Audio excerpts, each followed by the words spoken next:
Hari Om everybody. I welcome all of you to this Gita Satsang.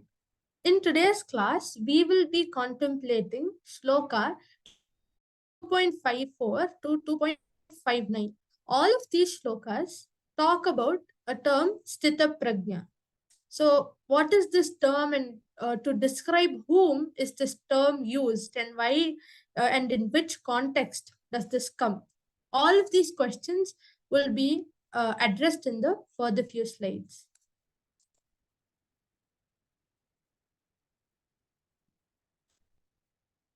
Arjuna uvacha स्थितप्रज्ञस्य का भाषा समाधिस्तस्य केशव स्थिताधि किं प्रभाषेत किम् असीत उर्जेत किमासीत व्रजेत किम् किमासीत व्रजेत किम्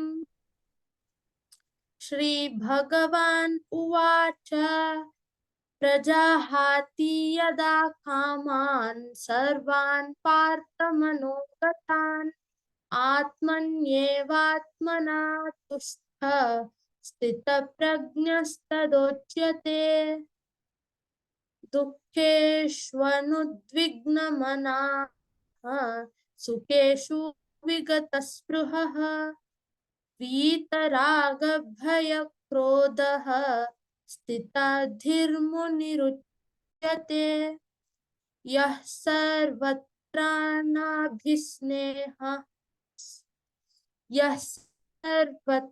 नभिस्नेहः तत्तत्प्राप्य शुभाशुभम् नाभिनन्दति न द्वेष्टि तस्य प्रज्ञा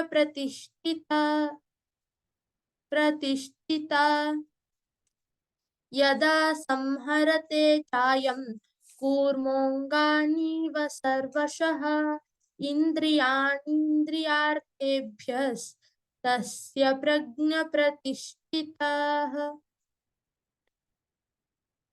विषया विनिवर्तन्ते निराहारस्य देहिनः रसवर्जं रसोऽप्यस्य परं दृष्ट्वा निवर्तते. So let us go through the meaning of each of these shlokas once. Arjuna said, O Keshav, what is the disposition of one who is situated in the divine consciousness? And how does an enlightened person talk? How does he sit? How does he walk?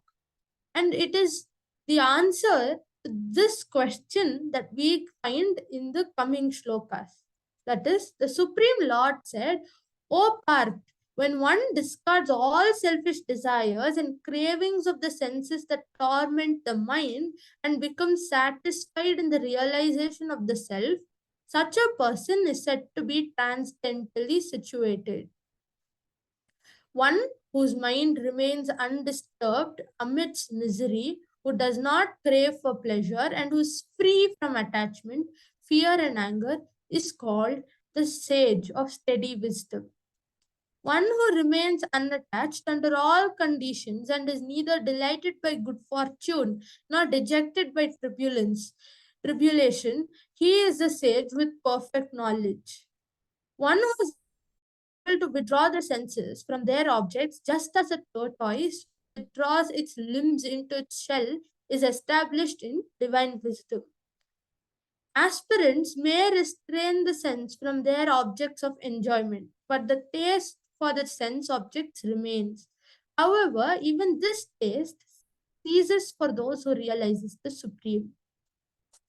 So throughout these few shlokas, we understand that Arjuna has asked questions about Stithaprajna. So his questions are, who is a Stithaprajna? How does he talk? How does he sit? And how does he walk?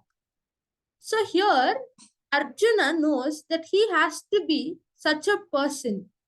And he's asking Krishna on how does this person behave? How does this person respond to situation?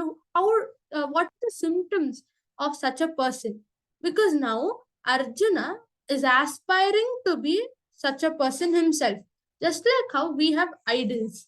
Like, aspiring cricketer we have an idol like Sachin Tendulkar. So now he can shortlist or write down all the qualities or characteristics of Sachin Tendulkar, and one by one he'll have start inculcating them in him, and that's how he begins his journey into becoming a successful cricket player. Similarly, here Arjuna has an idol, a Stithaprajna, and he wants to be a Stithaprajna, and that's the reason he is asking Krishna the qualities and the symptoms of a Stithaprajna. So let us understand the qualities of a Stithaprajna. Throughout the previous few shlokas we learned in chapter 2, we also understood we are driven towards happiness or bliss because we are a part of that ocean of bliss. Just like how a stone, when thrown up, it is pulled due to the gravitational force towards the earth. Similarly, the droplets in the river are pulled towards the ocean. In the same way, each one of us want and are in search of happiness or bliss. Here, I would like to give an example of a story, a kind of a story of a deer. So there is a very thirsty deer, but it's trapped inside a desert. So it searches for water, but just as it's roaming around the desert, it the desert shows the deer a mirage of water. As the deer runs towards the mirage blurs and fades farther away, and it keeps going towards the mirage. It keeps chasing the mirage, and the mirage keeps going further and further away from the deer. And since the deer has now lost all its energy and it hasn't satisfied its thirst yet, it dies out of thirst and um, malnutrition. Similarly, it is foolish to find happiness or bliss in this world of materialistic things, because this world is Maya and it keeps giving us mirage of different situations of happiness. But only when we go closer to it do we realize that it never existed, and we quickly search for another happiness and another one. You must have all heard of a musk deer. So there is musk in the deer, which gives out very good fragrance. So this deer searches throughout the forest from where the fragrance is coming, but little did it know that the fragrance came from its own body, the musk. And people many a times hunt such deers for the musk found inside its body. So this deer was ignorant and did not know that the fragrance came from its own body, but it kept searching for the fragrance in different parts of the jungle, maybe from a flower, maybe it comes from a tree, and so on. Similarly, we are searching for bliss in external things or things in the materialistic world. Like maybe I might get happiness from a car. My happiness is in a house. My happiness is in this job. So when we keep searching for happiness in different things, it will be fruitless. That is because there was never any happiness in any of these sensual objects, but all the happiness was inside me, because I am a form of God. So only when we realize that the soul and the super soul are not different but one. Similarly, bliss is not something that I can find outside but within me. And that person who realizes this is called a Sthita Prajna. A Sthita Prajna is also described to have Vita Raga, Vita Bhaya, and Vita Krodha. He is free and detached and does not have emotions such as Raga, Bhaya, and Krodha. Raga is desire, Bhaya is fear, and Krodha is anger. And as Sthita Prajna is free from all such emotions. He has a steady mind. He is not this state of steady mind is not disturbed in both kind of situations, that is happiness or sorrow. In fact, when he is happy, he remains just as peaceful as he was and just keeps chanting the name of the god. And when he feels that there is a situation that has hurted him badly, physically or mentally, he, in fact, thanks God and says that due to his past karmas, he should have got much more of this thing which makes him sad or which hurts him.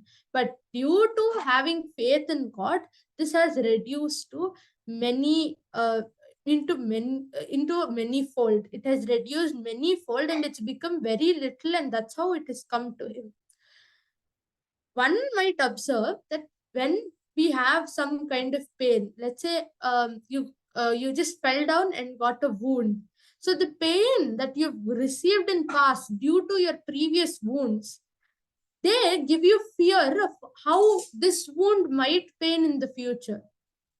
But when we erase the thoughts of future and past, and when we focus on the present, on how much this wound is paining at this very moment, then we realize that the pain is not at all how we had imagined, we were uh, how we were suffering in our thoughts. So more than we suffer in our present, we suffer more in our thoughts.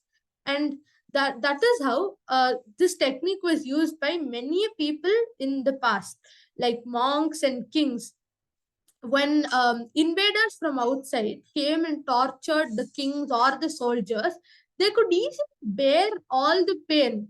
For instance, one of the kings, Shivaji Maharaj's son, Sambhaji Maharaj, one of the Mughal rulers, had inserted a burning iron rod into his eyes. But he still survived that pain and did not uh, succumb to all of those suffering and do what the invaders had asked him to do. And how did such great kings survive such pain? The only thing that they did was, since they themselves as Stithaprajnas, they cut themselves from these thoughts, the thoughts which tormented them and which made them suffer more than the pain that they were to face at the present. So they cut these thoughts of future and past and they lived in the present, and that's when they realized that the pain is of bearable.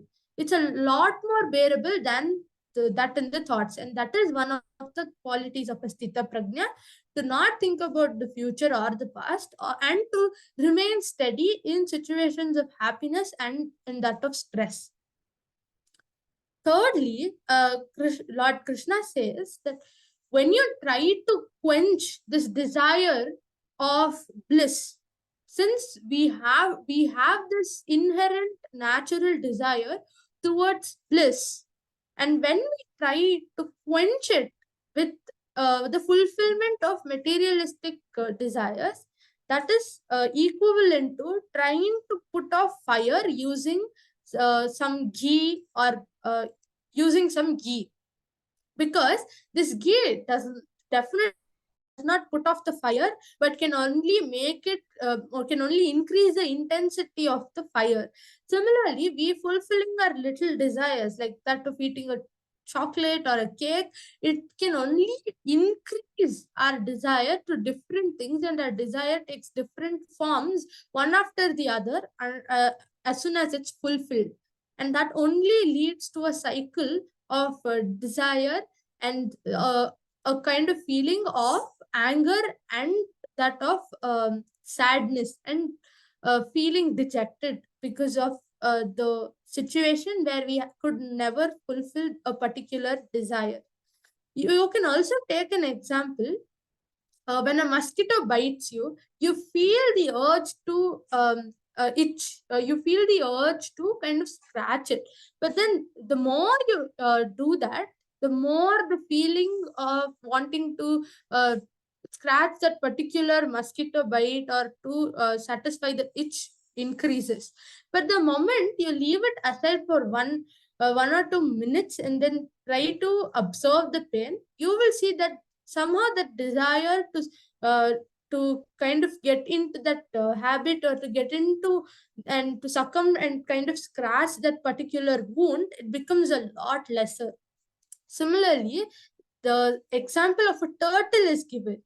Whenever the person who is realized, or the Stithaprajna feels that this is the situation where I shouldn't be reacting, or as soon as he feels that his senses might get involved, he can quickly retract all of his senses, just like how a turtle retracts its head and its limbs into the shell. But as soon as the dangerous situation has passed, the turtle quickly retracts its limbs and the head part of the turtle. It comes back. And similarly, this realized person, or the Sthita Prajna, he extracts his senses and subdues it for a few moments. And as soon as that particular situation passes, he retracts his senses. So this is one. This is how Lord Krishna explains how a Sthita Prajna deals with situations that he faces in the materialistic world. Finally, as Krishna says, that as soon as you get involved with the higher taste, or as soon as you experience the higher taste, that is the divine or the bliss, you the desire for lower tastes drops down. So as soon as you get involved with the service to God, with in the path of bhakti yoga, soon your little desires to materialistic things will fall down. And the entire concept of doing this is nothing but the sublimation of desire, and then trying to divert it, or to show it to the right path. That is the uh, that is which is our true identity, the source of all bliss.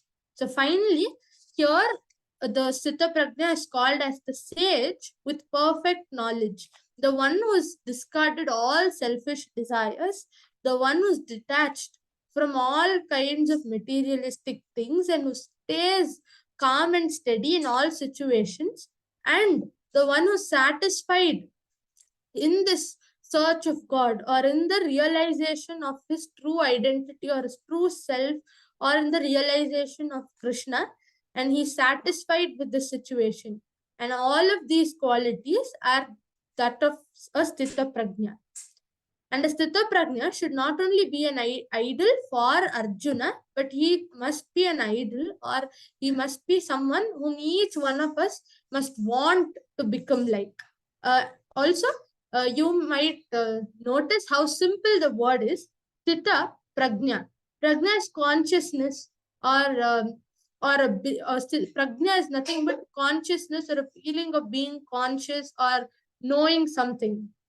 And sthita, you might know that it means steady, a steady consciousness, the one who is not having a kind of fickle state of mind, where he keeps changing and his emotions keep changing into one and the other. But the person who is having this steady mindset, such a person is called a sthita prajna, and these are the qualities of a sthita prajna. Thank you. I hope all of you understood this particular part of the Bhagavad Gita, and I tried my best to share my understanding. Thank you. Hari Om. Very nice, Manya. So, Namit, Aditya, questions for Manya?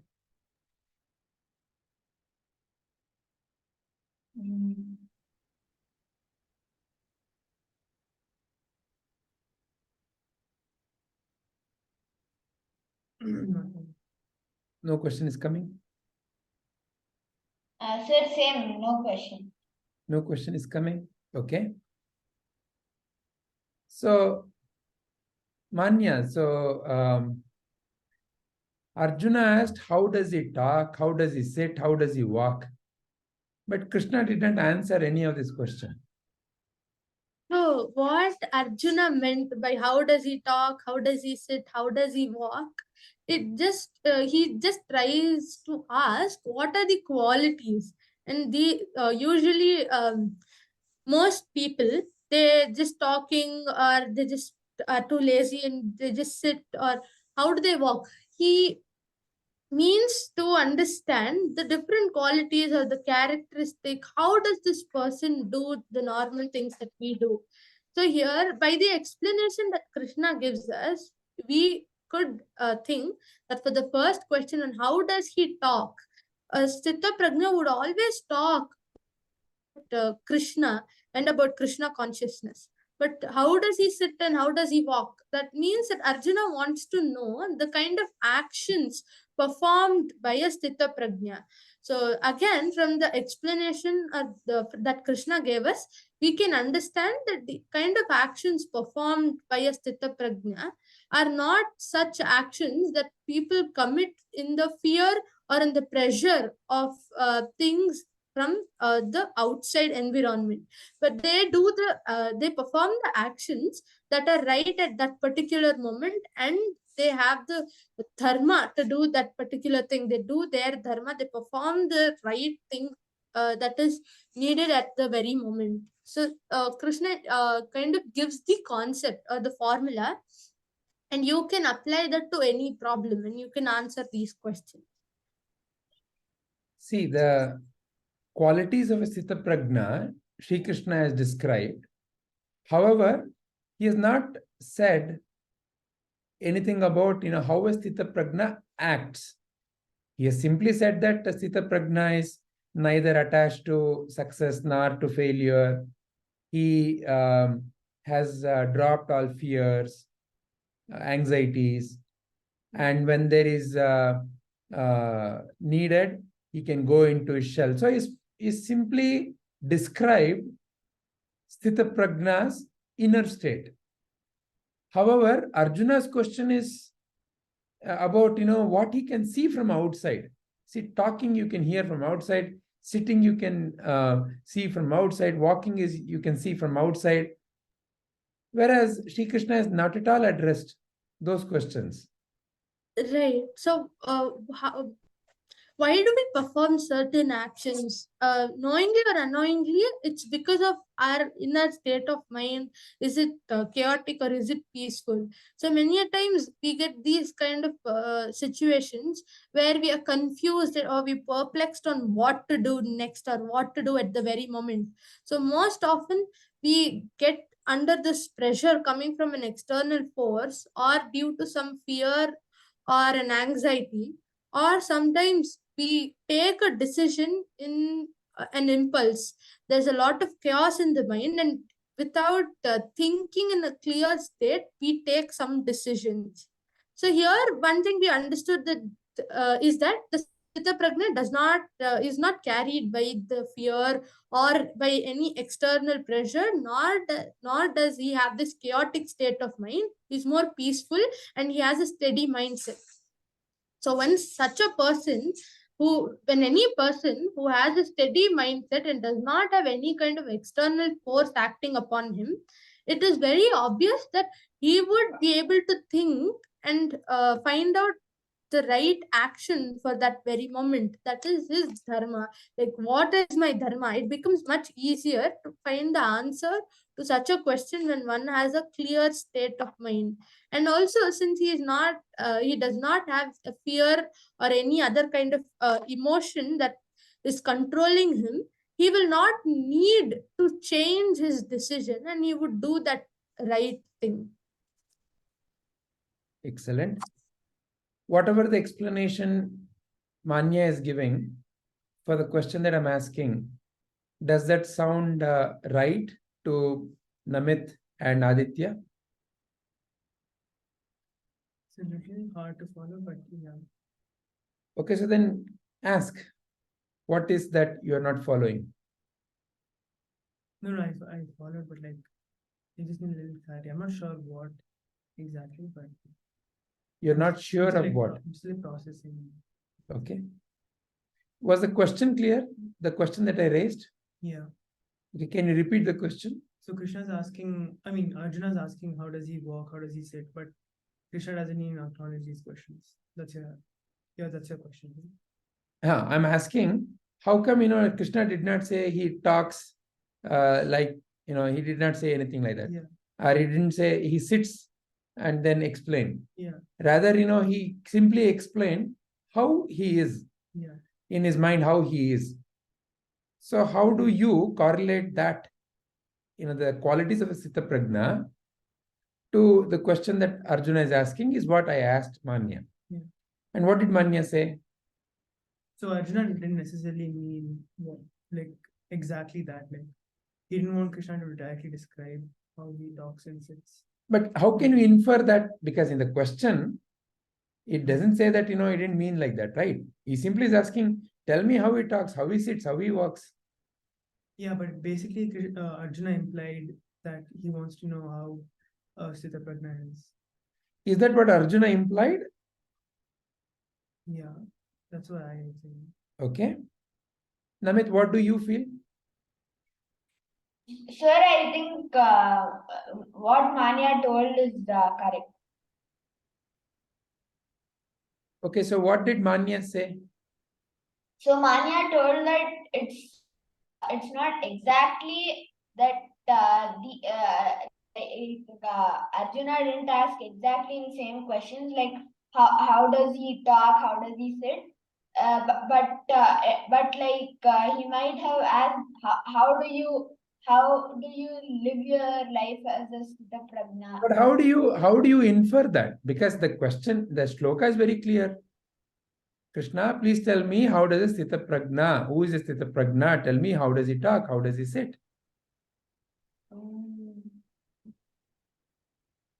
Then how come Krishna is answering this way?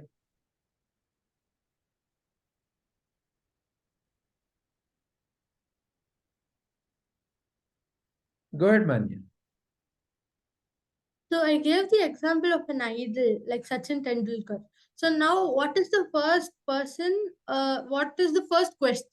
such a student or the aspirant would ask himself or his coach? So how does he hit such a sixer? How is he able to give such a nice shot? These are the kind of questions that that the student might ask to his coach. But here, the coach would definitely tell him that all of this is because he's physically fit, and also what is happening in his mind, how he is able to analyze that for this particular ball that's coming from the other side, if I hit this way, only then will it give us a sixer or give me a four or give my team a good point or a good score. So same example here, Arjuna is asking about his idol or the person he wants to be, a Sthita Prajna. So here, just like an ignorant student, he asks how does he sit, how does he walk, and how does he talk. But here Krishna tries to explain that all of this is a result of his mental state. Also, Sthita Prajna is not someone whom everybody, like whom people want to be because of how he talks or how he sits or how he walks. If people want to be like Stithaprajna, one should aim to be a Stithaprajna because of his mindset.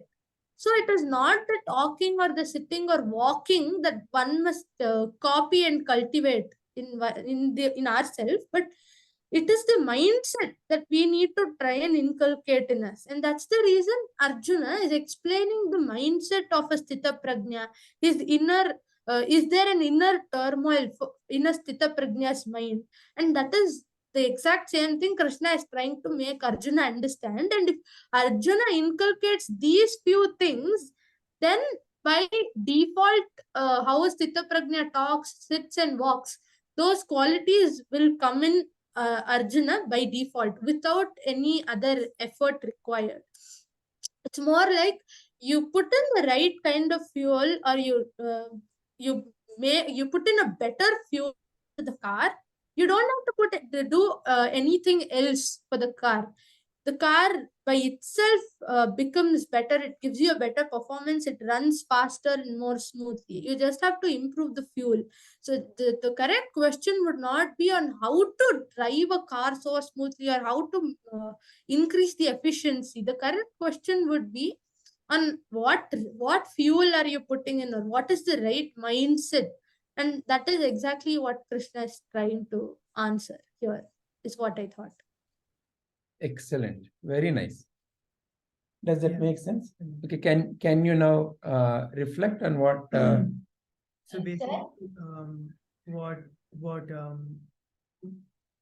the answer was is that Can you be louder so that they can hear you? so basically what Manya is saying is that Krishna is saying that you don't need to know how Stithaprajna functions like on the physical level, but how they function in the mental level, and that's why he discarded the question and rather answered how Stithaprajna thinks. Okay, he has discarded or he has I answered? mean, he has answered, but he answered through a different way, and not like directly.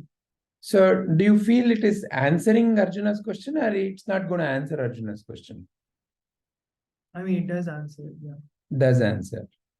If you Okay. have the mentality, naturally you will have the physical functioning also. If you have it in the mind level, it happens in the physical level.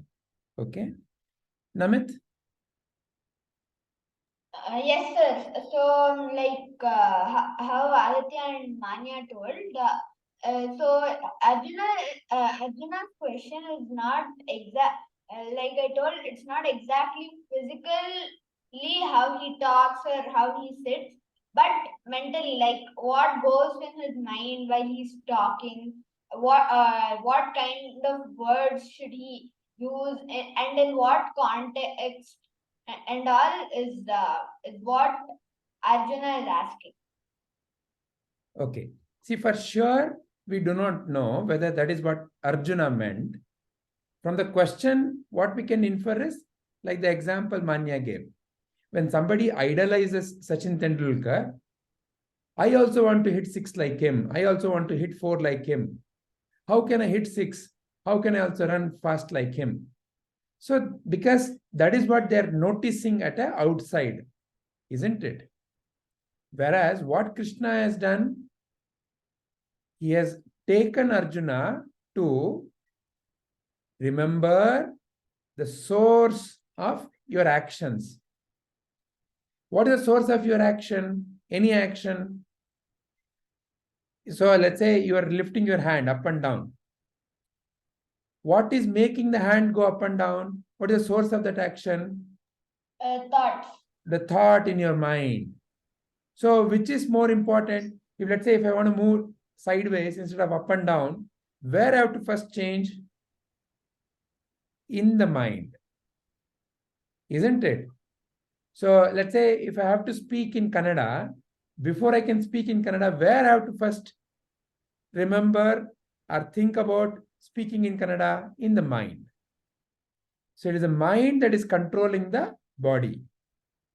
So therefore, the thinking is what I need to first of all address. To pass in, say, any exam, if I mimic, oh, I saw the number 1 student, he took 6 papers during the exam and he wrote. If I simply mimic taking 6 papers and simply write something, will I also become number 1? Obviously not. So what is that is enabling him to solve? How has he learned how to solve? Which is more deeper. So Krishna is not discarded. Neither has he discarded nor has he rejected the question. He has addressed the root of the question. Arjuna is not yet aware what is causing what. Maybe. That is why he is asking this way. He is still thinking at a physical level. Whereas Krishna knows that what appears at the physical level happens at the mental level first. Arjuna is looking for the fruit. Krishna knows you have to first of all put the right seed. That is what he is addressing here. Make sense? Yes, Vijayji. Namit, Aditya? Yes, sir. Okay, all right, excellent. Any other question to Manya? Yeah, Manya, go ahead. It's another a little example. I felt it would help understand better than the cricket example is like, suppose a person wants to be like a confident person. So rather than addressing to questions like how does a confident person walk, how does a confident person speak, and how does he or she maintain a confident eye contact, rather than addressing all of these questions, Krishna is going and answer, like kind of getting into that part on how can one instill confidence in himself or herself. So then it by default you become confident in all the physical aspects as well, like talking, walking, and everything.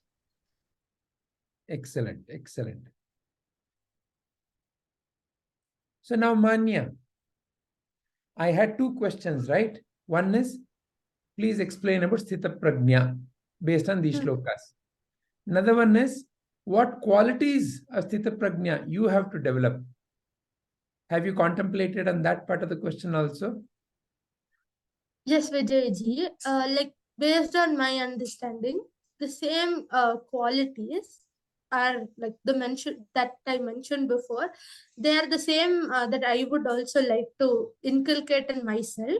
For example, the one who's kind of detached from the situations or the materialistic things, and who has a steady mindset in both kind of situations or both kind of extremes. So here, as a student, let's say if I had to inculcate the same thing, then my focus should really be on studying and understanding the concepts, but not on the result. So let's say the result was I had a goal, and this is the correct. This is the marks that I aspire to obtain.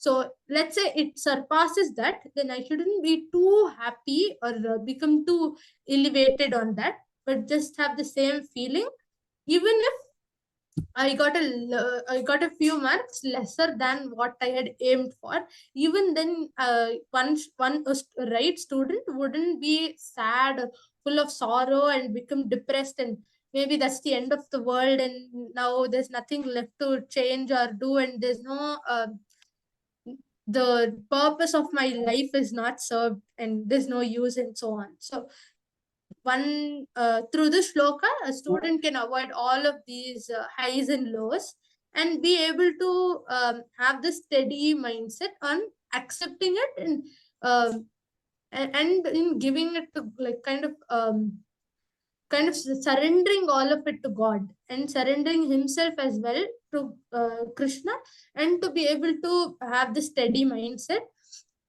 Second is satisfied with the realization of God.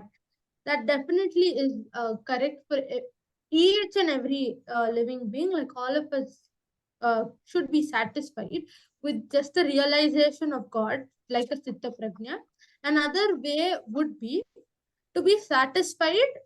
This also helps in inculcating the previous one. So how can you be steady despite the marks or the result you get? That is by being satisfied with whatever you got. So being satisfied and to have the understanding that it's because of how much I prepared that I got these penny marks. Now I can only do better if there is a next time, and if there's a next time, then just improve on to be able to analyze how I did it the previous time. How can I do it better? What were the mistakes I did? And that becomes the dharma of the student. So those are the things one could identify, change the next time. So that is about that. And also selfish desires are discarded by a Sthita Prajna. Similarly, let's say I want to become a doctor or a judge or an engineer or a lawyer, and any aim, similar ones. So rather than having selfish desires, like by becoming a doctor or so and so, these many professions, I will make a lot of money and lead a luxurious life. So such selfish desires are something that we need to discard and have something called as selfless desires. So, or another term, service to the society. So, because that becomes our duty, because we have come, because that is the dharma. Like how the dharma of the Kshatriya or Arjuna at that moment was to fight for dharma and to defeat the adharma. Similarly, the dharma of a doctor doctor would be to treat the sick and make him feel better. The dharma of the judge would be to be able to provide justice and to be able to relieve the grieved or the victims, and so on. There are different dharmas for the different professions and personalities. So similarly, to identify those dharmic kriyas that one should perform and to not have those selfish desires, and also to perform some nishkama karma or nishkama kriyas, which is also service but beyond just the professional life. Like a doctor, for example, we all have heard of Dr. Modi. So he served a lot of people in rural areas. He performed hundreds of cataract treatments for free. All of that was not exactly his duty as a doctor in a particular hospital, but then he went beyond that and he performed his duty just as a human being, or how he could make this world a better place. So there are so many more symptoms of the Stithaprajna that we can see and identify from Krishna's explanation. So those are the kind of qualities that one should inculcate in ourselves, in oneself. Similarly, I too want to. These are few qualities that I want to inculcate in myself. Very nice. Very nice. Excellent. Any other questions for Manya from Namit or Aditya? No, sir. Okay. Then in the next class, you all can come prepared. Yeah? Excellent. Then shall we stop this particular presentation from Manya? Yes, sir. Thank you very much, Manya. Very well done. Thank you. Thank you, Vijayji, and thank you, everyone.